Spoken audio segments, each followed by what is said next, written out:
The flames came without warning. One moment, the old wooden house stood quiet under the evening sky. The next, it was roaring, crackling like a beast awakened, devouring everything in its path. Smoke curled into the air, thick and suffocating, turning the golden sunset into a nightmare of black and orange. And inside, a tiny cry. A small, frightened whimper. But louder than the fire, louder than the chaos, was something stronger, the desperate, relentless bark of a mother who refused to leave. Her name was Bella. Bella wasn't just any stray dog. She had lived her whole life on the streets near the village, surviving on scraps and kindness from strangers. But a week ago, she had found shelter in the abandoned house at the edge of town, just enough protection to bring her newborn puppy into the world. Her baby. Her everything. Now, that fragile life was trapped inside a burning inferno. Villagers gathered at a distance, shouting, panicking, unsure what to do. The fire had spread too quickly. The heat was unbearable even from several feet away. No one dared to step closer. Except Bella. She ran toward the flames. "Stop! The dog's going to die," someone yelled. But Bella didn't stop. She barked, cried, and darted toward the burning doorway, only to recoil from the heat. Her paws scraped the ground as she circled the house again and again, searching for another way in. Her eyes were wild, not with fear, but with determination. Inside, her puppy cried again. That sound broke her. With a sudden burst of courage, Bella charged straight through the smoke-filled entrance. Gasps erupted from the crowd. Seconds passed. Too many seconds.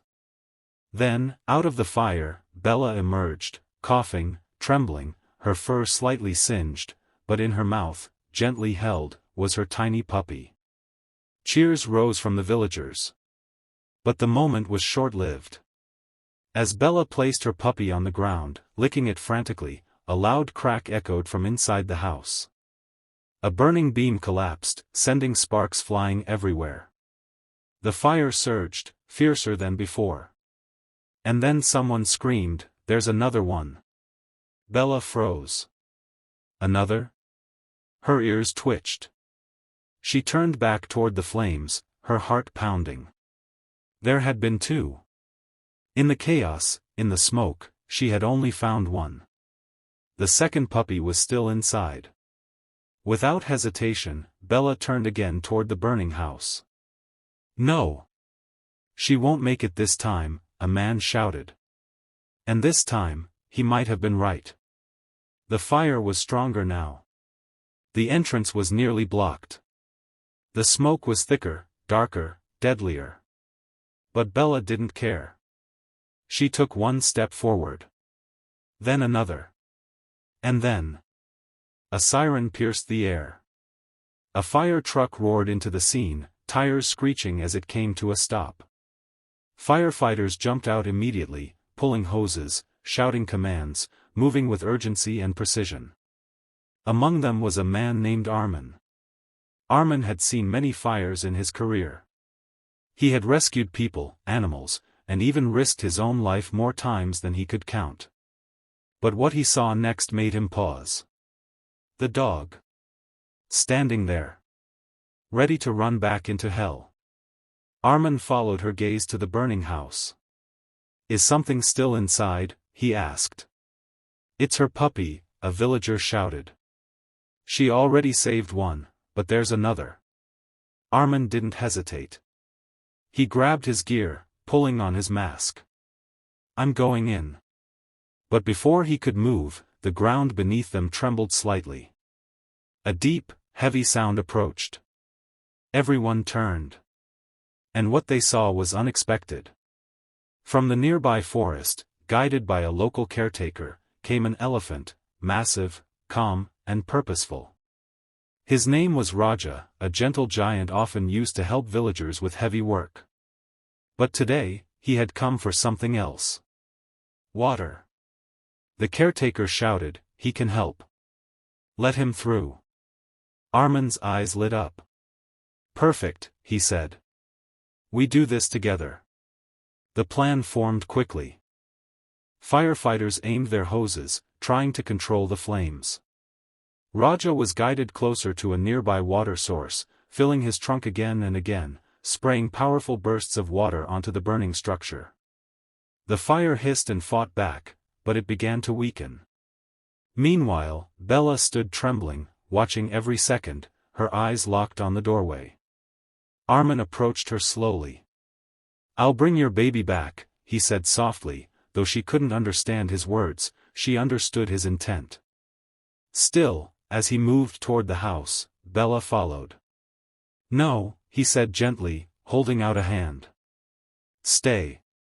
But Bella wasn't listening. She had already risked everything once. She would do it again. Armin sighed. All right, but stay close. Together, man and dog stepped into the smoke. Inside, it was chaos. Heat pressed in from all sides. Visibility was almost zero. Flames licked the walls, the ceiling groaned, threatening to collapse at any moment. Armin dropped low, scanning the ground. Where are you? He muttered. Bella sniffed frantically, moving ahead, guided by instinct stronger than fear. Then, a faint sound. A whimper. Bella froze, then barked sharply, racing toward a corner buried under debris. Armin followed. There, beneath a partially collapsed wooden plank, was the tiny puppy, weak, barely moving. Got you, Armin said, lifting the plank carefully. Bella rushed forward, licking the puppy, urging it to respond. But the ceiling above them creaked dangerously. Time to go. Armin shouted. He scooped the puppy up, shielding it with his body. They ran. Behind them, the structure began to give way. Outside, the villagers held their breath. Then, through the smoke, they emerged. Armin stumbled out first, dropping to one knee, gently placing the puppy beside its sibling. Bella rushed to them, whining, licking both puppies, her whole body shaking with relief. The crowd erupted into cheers. Raja let out a deep, triumphant rumble, spraying one final arc of water into the air as if celebrating the victory. Armin removed his mask, exhausted but smiling. You did it, he said softly, looking at Bella. You never gave up. Bella didn't care about the crowd, the noise, or the hero standing beside her. All she cared about was that her babies were safe. She curled around them, protecting them with her body, her eyes finally soft, finally at peace. That night, something changed in the village. The abandoned house was gone, but in its place, something stronger was built. A small shelter. For animals like Bella. For stories like hers. Armin made sure of it. And Raja? He visited often, standing watch like a silent guardian. As for Bella, she was no longer just a stray. She was a symbol. Of courage. Of love. Of the kind of strength that doesn't come from size or power, but from a heart that refuses to quit. Because sometimes, the greatest heroes don't wear uniforms. Sometimes, they have 4 legs, a wounded body, and a love so fierce it can walk through fire, and come back alive.